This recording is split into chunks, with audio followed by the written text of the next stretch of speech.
கர்த்தருக்கு ஸ்தோத்திரம். இன்றைய காலை மன்னா. காலம் கடந்து போயிற்றே, அனுக்கிரக காலத்திலே நான் உனக்கு செவி கொடுத்து இரட்சண்ய நாளிலே உனக்கு உதவி செய்தேன் என்று சொல்லியிருக்கிறாரே. இதோ இப்பொழுதே அனுக்கிரக காலம், இப்பொழுதே இரட்சண்ய நாள். 2 கொரிந்தியர் 6:2. ராஜாவாகிய தாவீது அமாசாவிடம் ஜனங்களை 3 நாட்களுக்குள் கூட்டிச் சேர்க்கும்படி கட்டளையிட்டான். ஆனால் ராஜா தனக்கு குறித்த காலத்திலே வராமல் அமாசா தாமதித்தான். அதை நிமித்தம் முடிவாக அவன் நடு வழியிலே இரத்தத்திலே புரண்டு கிடந்தான் என்று 2 சாமுவேல் 20 4, 5, 12 ஆகிய வசனங்களில் நாம் வாசிக்கிறோம். வேதாகமம் தாமதித்தலின் ஆவியை குறித்த எச்சரிப்புகளால் நிறைந்திருக்கிறது.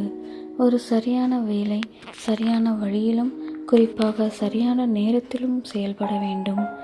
தேவனுடைய மனிதர் ஒருவர் ஒரு சுவிசேஷ கூட்டம் நடத்தி கொண்டிருக்கையில் கூடியிருந்த யாவரையும் தங்கள் வாழ்க்கையை கிறிஸ்துவுக்கு அர்ப்பணிக்கும்படி அறிவுறுத்தி கொண்டிருந்தார்.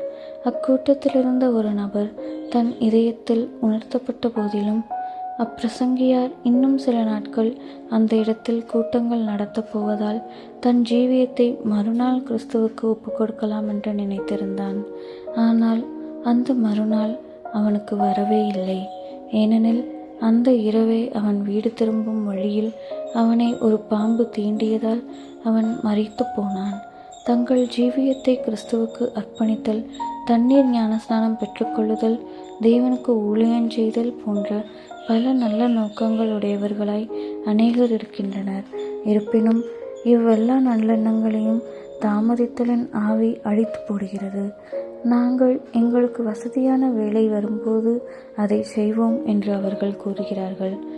தேசாதிபதியாகிய பேலிக்ஸ் அப்போஸ்தலனாகிய பவுலின் பிரசங்கத்தை கேட்டபோது அவனுக்கு நடுக்கம் உண்டாகி தன் பாவங்களை குறித்து உணர்த்தப்பட்ட போதிலும், எனக்கு வசதியான சமயம் கிடைக்கும்போது உன்னை அழைப்பிப்பேன் என்று அவரிடம் கூறினான் என்பதை குறித்து ஆங்கில மொழிபெயர்ப்பில் அப்போஸ்தலர் 24 25 நாம் வாசிக்கிறோம்.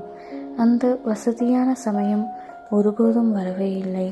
தன்னுடைய நித்தியத்தை பாழாக்கின அந்த தாமதத்தின் ஆவிக்காக பேலிக்ஸ் மறுமையில் நரகத்திலே சதா காலமும் மனஸ்தாபப்பட்டு கொண்டு இருப்பான். நான் மனம் திரும்புவதற்கு காலங்கடந்து போயிற்றே, நான் கிறிஸ்துவிடம் வருவதற்கு காலங்கடந்து போயிற்றே. இவை போன்ற மன வருத்தங்களால் நிறைந்ததுதான் நரகம். சிலர் தாங்கள் செய்த கால தாமதத்தின் நிமித்தம் தங்கள் நித்தியம் முழுவதையுமே அழுகையில் செலவழிக்க போகிறார்கள். அன்பார்ந்த வாசகரே, தேவ பிள்ளையே, உமது நித்தியத்தை உமது சோம்பலின் ஆவி பாழாக்கி விடாதிருப்பதாக.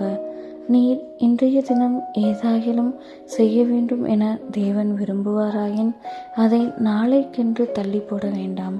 தமக்கு ஊழியம் செய்யும்படி உம்மை அவர் அழைப்பாரானால் அவரது அழைப்புக்கு இப்போதே கீழ்ப்படிவீராக. ஆமேன்.